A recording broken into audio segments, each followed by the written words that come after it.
በአባያና ጫሞ ሐይቆች መካከል ጥቅጥቅ ባሉ አረንጓዴ ደኖች አስደናቂው መልክዓ ምድር አቅፎ በያዙ ውብ ባህሎች ለዘመናት በደመቁበት ስፍራ የኢትዮጵያ እጅግ አስደናቂ መዳረሻዎች አንዷ አርባ ምንጭ።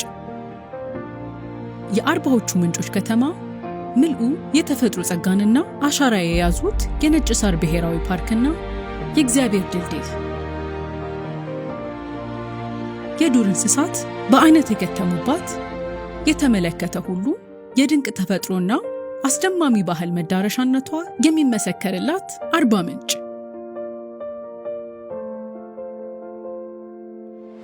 አስደማሚ የተፈጥሮ ችሮታ ባህልና ወግ አዋህዳ የያዘችው አርባ ምንጭ ዛሬ ደግሞ ጸጋዋን ያደመቀ ተጨማሪ ሀብትና አዲስ መዳረሻ መታያን አግኝታለች። የአርባ ምንጭ ኮንፈረንስ ሪዞርት የኢትዮጵያን የቱሪዝም ዘርፍ ለመለወጥና የሀገሪቱን የተፈጥሮ ባህልና ቅርሶች ለቀጣዩ ትውልድ ጠብቆና አድምቆ የማቆየት ርዕይን ሰንቆ በስራ ላይ የሚገኘው የገበታ ለትውልድ ሀገር አቀፍ ፕሮጀክት እውን የመሆን አንዱ ማሳያ ነው። በጠቅላይ ሚኒስትር ዶክተር አብይ አህመድ የተጀመሩት የገበታ ፕሮጀክቶች ማለትም ገበታ ለሸገር፣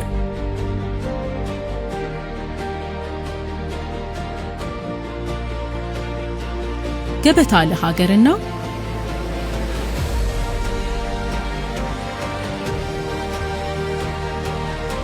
ገበታ ለትውልድ ለኢትዮጵያ አዲስ የቱሪዝም ልማት መሰረት የጣሉ ውጥኖች ናቸው።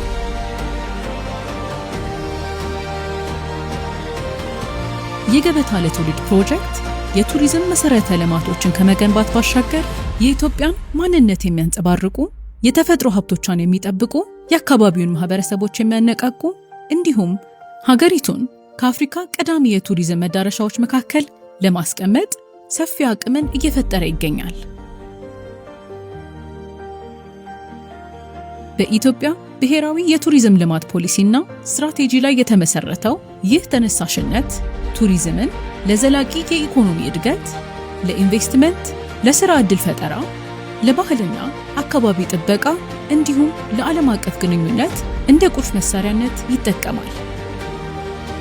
እንዲሁም የኢትዮጵያን ታሪክ፣ ባህልና የተፈጥሮ ገጽታ መሰረት ያደረገ ዓለም አቀፍ ደረጃውን የጠበቀ ጥራት ያለው የቱሪዝም መሰረተ ልማት ለመገንባት ያላትን ቁርጠኝነት አጉልቶ ያሳያል።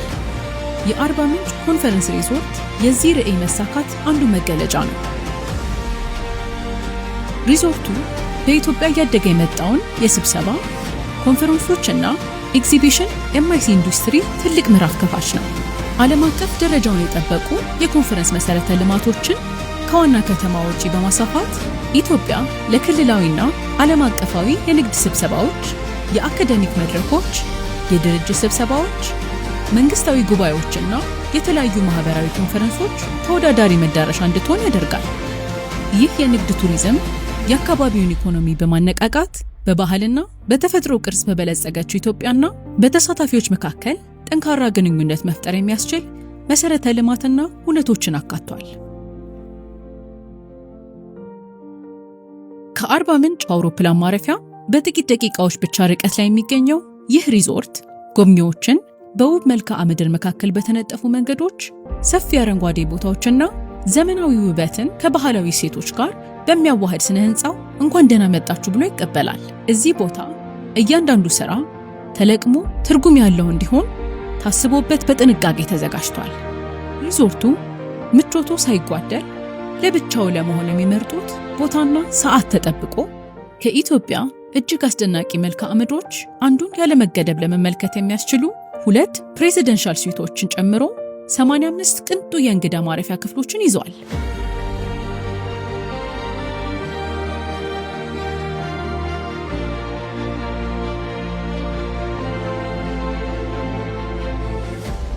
ለዓለም አቀፍና ዘመናዊ የኮንፈረንስ ተጓዥ ታስቦ የተገነባው ይህ ሪዞርት ከ1300 በላይ ተሳታፊዎችን ማስተናገድ የሚችሉ ዘመናዊ ስብሰባ ማዕከላት አሉት።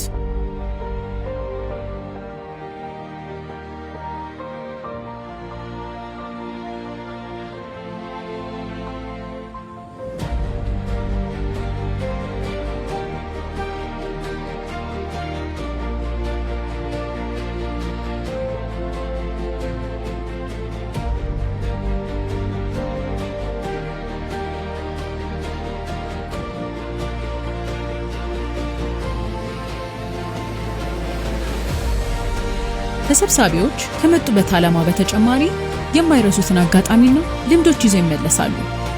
ገበታውም እንዲሁ የማይረሳ ነው። እንግዶች በቅንጡ ምግብ ቤቶች ውስጥ ከሚቀርቡ ዓለም አቀፍ ተወዳጅ ምግቦች ጎን ለጎን እውነተኛ ኢትዮጵያዊ ጣዕምን የያዙ ምግቦችን ያገኛሉ። ከነዚህም መካከል የቪአይፒ የምግብ አዳራሽና በሐይቁ ላይ ተንሳፋፊ የሆነ ልዩ ምግብ ቤቶችና መስተንግዶ ያገኙበታል።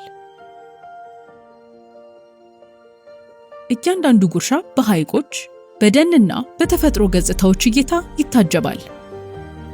ከንግድና መስተንግዶ ባሻገር የተሟላ መታደስን የሚያገኙበት ልዩ ቦታ ነው። በስፓው ዘና ይበሉ፣ በባህላዊ የጤና መጠበቂያዎች ይታደሱ፣ ቢፈልጉ ይዋኙ፣ የአካል ብቃት እንቅስቃሴም ያደርጉ፣ ወይም በቀላሉ በሀገር በቀል ዛፎች ጥላ ስር ይረፉ። ከቤተሰቡ ጋር በሚያምሩ የአትክልት ስፍራዎች፣ የስፖርት ማዘውተሪያዎች፣ የህፃናት መጫወቻ ስፍራዎችና እርሶን ከተፈጥሮ ጋር ለማገናኘት በተዘጋጁ ሰላማዊ የእግር ጉዞ ሀሴትን ያገኙ። በሪዞርቱ ውስጥ ሀገር በቀል ዛፎች፣ ደኖችና በጥንቃቄ ከተዘጋጁ አረንጓዴ ቦታዎች ጎን ለጎን ከ2000 በላይ የፍራፍሬ ዛፎች ይገኛሉ። አመሻሽ ፀሐይ ስትጠልቅ ደግሞ እንግዶች ደማቅ ኮከቦች በፈሰሱባት ሰማይ ስር በቀዝቃዛ የደን ንፋስና በተፈጥሮ ድምፅ ተከበው በእሳት ዙሪያ ይሰበሰባሉ። ይህ ሁሉ እንዳለ ሆኖ የአርባ ምንጭ የልብ ምት ህዝቧን በደማቅ የባህል ትርኢቶች፣ በባህላዊ ሙዚቃና ጭፈራ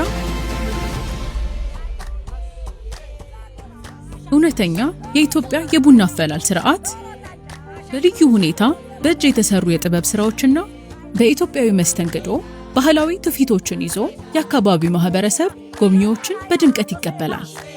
እያንዳንዱ እንቅስቃሴ ታሪክን ይናገራል። ለወደፊቱ እየተጋች ያለችን ሀገር ታሪክ፣ በፈጠራ የተጠበቀን ቅርስ ታሪክ፣ ተፈጥሮንና ባህልን እንደጠበቁ ሁሉን አቀፍ የኢኮኖሚ እድገት የሚያነሳሳ ቱሪዝምን ታሪክ። ኢትዮጵያ ዓለም አቀፍ ደረጃ የጠበቁ የቱሪዝም መዝናኛ ስፍራዎችና የንግድ ትስስር ሁነቶች በአንድ ላይ የሚገኙባት ድንቅ መዳረሻ እየሆነች መምጣቷን የሚያበስር ነው። የአርባ ምንጭ ኮንፈረንስ ሪዞርት መቆያ ብቻ አይደለም። ንግድ ከመዝናኛ ጋር፣ ባህል ከዘመናዊነት ጋር የሚገናኝበት፣ ሐሳቦች የሚለዋወጡበት፣ አዲስ ወዳጅና ቤተሰብ የሚፈጥሩበት ምቹ ከባቢ እዚህ አለ። የኢትዮጵያ አስደናቂ ታሪክ ሕያው የሚሆንበት ልዩ አቅም የያዘ መዳረሻም ነው። ይህ የአርባ ምንጭ ኮንፈረንስ ሪዞርት ነው። ከተፈጥሮ የተቀዳ መዳረሻ፣ በባህል የበለጸገ፣ ለወዳጅነት የተቀረጸ፣ ለዓለም የተገነባ፣ ለሀገር አስቀጣዩ የነገ ትውልድ የሚሻገር